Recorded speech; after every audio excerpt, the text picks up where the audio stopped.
মুম্বাইয়ের একটি ভ্রমণ সংস্থার ড্রাইভার হিসেবে কাজ করতেন ৩১ বছর বয়সী আকাশ কৈলাস কানুজিয়া। ছোটবেলা থেকে দারিদ্র্যের সঙ্গে যুদ্ধ করতে করতে জীবনের এতগুলো বছর পর এই জায়গায় এসেছিলেন তিনি। ইতিমধ্যে নতুন জীবন শুরু করার জন্য বিয়ের জন্য কনেও ঠিক হয়, কিন্তু সবকিছু এক মুহূর্তেই শেষ হয়ে গেছে আকাশের।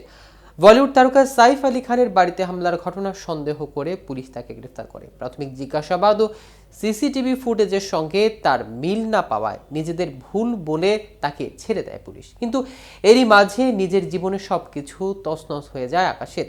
কিন্তু মূলত কোন সূত্রে তাকে গ্রেফতার করেছে পুলিশ এবং এই অনাকাঙ্ক্ষিত ঘটনায় আকাশের জীবনে কি কি বিপর্যয় নেমে এসেছে তা নিয়ে বিস্তারিত থাকছে আজকের প্রতিবেদনের বাকি অংশে। খবর প্রকাশের পর বিয়ে ভেঙে দেয় কনেপক্ষ।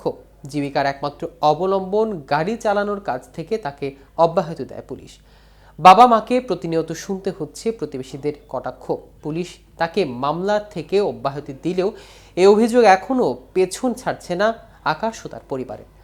আকাশ জানিয়েছে ১৭ জানুয়ারি ট্রেন দিয়ে হবু শ্বশুরবাড়ি যাচ্ছিলেন তিনি। সেই ট্রেন থেকে তাকে গ্রেফতার করে ভারতীয় রেল পুলিশ। সম্প্রতি গণমাধ্যমের কাছে দেওয়া এক সাক্ষাৎকারে আকাশ বলেন, পুলিশ আমাকে শুধু আটকায়নি, আমার ছবি নিয়ে সংবাদ মাধ্যমের কাছে বিবৃতি দিয়েছিল। তার ফলে আমার চাকরি গিয়েছে, ভেঙে গিয়েছে বিয়ের সম্বন্ধ। পুলিশ তাকে আটকের পর কোনো তথ্য যাচাই না করে সংবাদ মাধ্যমের কাছে বিস্তারিত তুলে দেয় বলে আকাশের দাবি, যার ফলে মুহূর্তেই ভাইরাল হয়ে যায় তার ছবি। আকাশ বলেন, সিসিটিভি ফুটেজে যার ছবি দেখা গিয়েছে তার তো দাড়িগোঁফ কিছুই নেই, আমার তো আছে। পুলিশ সেটাই দেখতে পেল না, অথচ তারা অভিনেতার বাড়ি থেকে সিসিটিভি ফুটেজ সংগ্রহ করেছিল।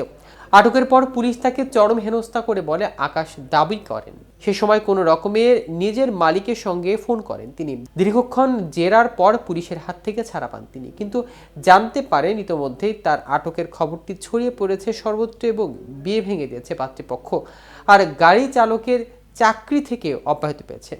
এই ঘটনায় একদিন পর সাইফকে হামলার অভিযোগে মুম্বাইয়ের ঠান এলাকা থেকে শরীফুল ইসলাম শেহজাদ নামে এক ব্যক্তিকে গ্রেফতার করেছে পুলিশ। তবে মামলার তদন্ত প্রতিনিয়ত নতুন মোড় নিচ্ছে।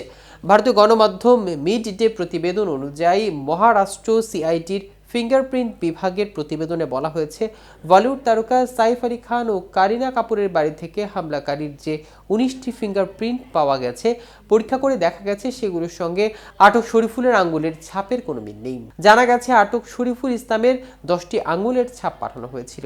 এগুলো পরীক্ষা করে মহারাষ্ট্র সিআইডির ফিঙ্গারপ্রিন্ট বিশেষজ্ঞরা প্রতিবেদনে প্রকাশ করেছে। তাতে বলা হয়েছে, সাইফ আলী খানের বাড়ি থেকে পাওয়া ১৯টি নমুনার একটিও মিলছে না শরীফুলের সঙ্গে। তাহলে সেগুলো কার এবং এই নিয়ে নতুন করে তদন্ত শুরু করেছে পুলিশ। তো ভিউয়ার্স, ভিডিওটি সম্পর্কে আপনাদের কোনো মতামত থাকলে আমাদের কমেন্ট করে জানাতে পারেন। সাথে সাথে নিয়মিত আপডেট পেতে কেটিভি শোবিজের সাথে থাকুন। ধন্যবাদ সবাইকে।